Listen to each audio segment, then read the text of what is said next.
ছেলেরা শোনো মনোযোগ দিয়া, দোস্ত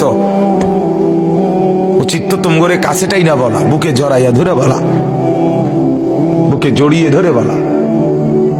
এটা কি কোনো জিন্দিগি হলো ভাইয়া?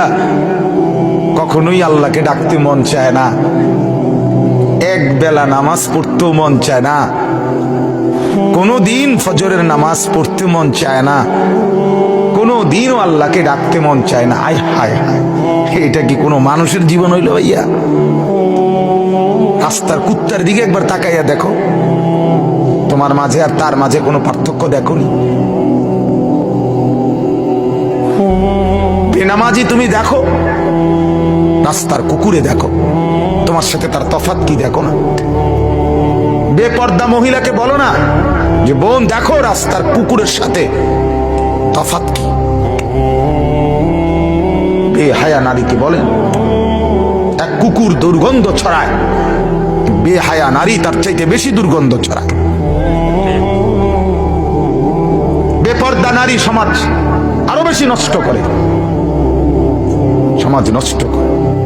যে মেয়েটা বেপর্দা হইয়া অসংখ্য যুবককে নিজের শরীর দেখাইল, আল্লাহর কসম এই সমস্ত যুবকের গুনার সমপরিমাণ পীড়া ওই নাফরমান মেয়ের কাঁধে উঠবে, মহিলার কাঁধে উঠবে, কোনো সন্দেহ নেই।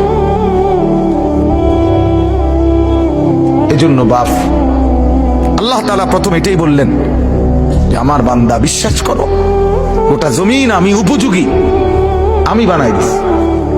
দুই, আল্লাহ তাআলা বলেন এটা প্রতি মুহূর্তে মনে রাখো, চলতে ফিরতে আমার দুনিয়ায় প্রত্যেক দিন প্রত্যেক ক্ষণ, ঘরেও বাইরেও, হাঁটতেও বসতেও, সকালেও রাতেও, একাকীও প্রকাশ্যেও, এটা মনে রাখো আমার কাছে তোমাকে আসতে হবে।